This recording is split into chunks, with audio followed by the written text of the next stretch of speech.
जयदीप आपटेची अटक की शरणागती असा सवाल उपस्थित होतोय, कारण जयदीप आपटेला अटक केल्याचा दावा पोलीस करतायत, मात्र त्यांना शरणागती पत्करल्याचा दावा त्याचे वकील करतायत। फरार असलेला जयदीप घराजवळ कसा अटक झाला असा सवाल उपस्थित केला जातोय। जयदीपनं शरणागती पत्करल्याचा दावा त्याच्या वकिलांनी केलाय। पुतळा दुर्घटनेमागची खरी कारणं उघड होणार असं आता सांगितलं जातंय, तर फरार जयदीपला घराजवळ अटक केल्याच्या दाव्याबाबत मात्र साशंकता व्यक्त केली जाते। जयदीप आपटे ज्यानं छत्रपती शिवाजी महाराजांचा पुतळा उभारलेला होता, मात्र तो पुतळा काही दिवसातच कोसळला आणि यानंतर सरकारवर टीका केली जात होती। संतापाची लाट उसळल्याचं पाहायला मिळालं होतं, मात्र त्या दुर्घटनेपासून जयदीप आपटे शिल्पकार फरार होता आणि त्याला पोलीस पकडू शकले नव्हते, पण तो नेमका त्याच्या घराजवळ पोलिसांना सापडला। पोलिसांनी त्याला अटक केली, पण ही अटक आहे की त्याने शरणागती पत्करली असा सवाल आता उपस्थित होतोय, कारण पोलीस दावा करतात त्याला अटक केल्याचा, पण त्याच्या वकिलांनी मात्र त्यांना शरणागती पत्करल्याचा दावा केला।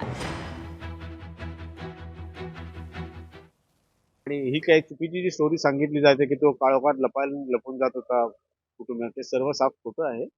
तपास यंत्रणेशी सहकार्य करणं, जे काही त्यांच्यावरती आरोप झालेले आहेत ते कसे निराधार आहेत हे सांगणं तपास यंत्रणेला आणि न्यायालयाला सामोरं जाणं न्यायालयाला, हे आता आम्ही ठरवलेलं आहे। अत्यंत गुप्तता पाळली होती, कारण याच्यामध्ये खूप घाणेरडं गलिच्छ राजकारण झालेलं आहे। खूप याच्यावरती काही जणांनी आपल्या राजकीय पोळ्या भाजून घेतलेल्या आहेत, त्यामुळे आणखी त्याला कुठले फाटे फुटू नयेत आणि सर्व शांततेने व्हावं हाच त्याचा मागचा हेतू होता। कुठली लपाछपी काही करायची नव्हती।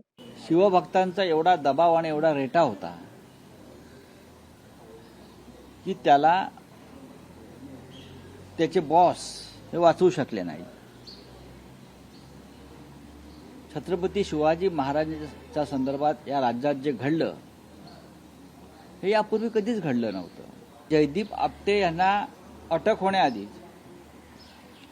सिंधुदुर्गच्या कोर्टामध्ये त्यांच्या जामिनाची तयारी 8 दिवसापासून सुरू आहे आणि त्या संदर्भात ठाण्यातून सूत्र हलतायत। पळून पळून कुठे जाणार? शेवटी पोलीस आमचं गृहखातं आहे, त्यांनी त्याला अरेस्ट केलेली आहे। त्याच्यावर कडक कारवाई होईल आणि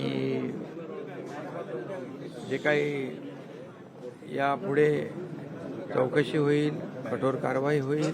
कुणालाही यामधून क्षमा नाही, कुणालाही सरकार सोडणार नाही। जे जे कोणी दोषी असतील त्यातल्या एकालाही सोडणार नाही।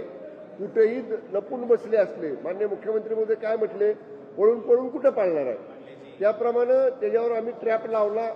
त्याचे सगळे नातेवाईक वगैरे कोण होते त्यांच्यावरती वॉच ठेवला आणि आम्ही त्याला ताब्यात घेतला, त्याच्यावर कारवाई केली, त्याला न्यायालयापुढे उभं केलं आणि 100% त्याच्यावर कडक कारवाई होईल। विरोधकांनी छत्रपती शिवाजी महाराजांच्या पुतळ्याला घडलेल्या अपघाताचं असं राजकारण करू नये असं वारंवार आम्ही त्याला सांगतो। लोकशाही मराठी ऐका, पहा, जागरूक रहा।